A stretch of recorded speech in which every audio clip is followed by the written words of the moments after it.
प्रिय दादा. घरासाठी भावंडासाठी थोरला भाऊ झिजत असतो.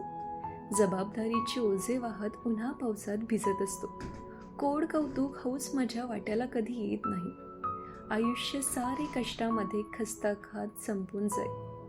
बाबा नसताना बाबा होतो, कधी मायेची माऊली होतो. तुमची आमची काळजी करत उन्हामधली सावली होतो. त्याची झजणे, त्याचे राबणे आपण थोडे जाणले पाहिजे. थोरल्या भावाचे मोठेपण मोकळ्या मनाने मानले पाहिजे.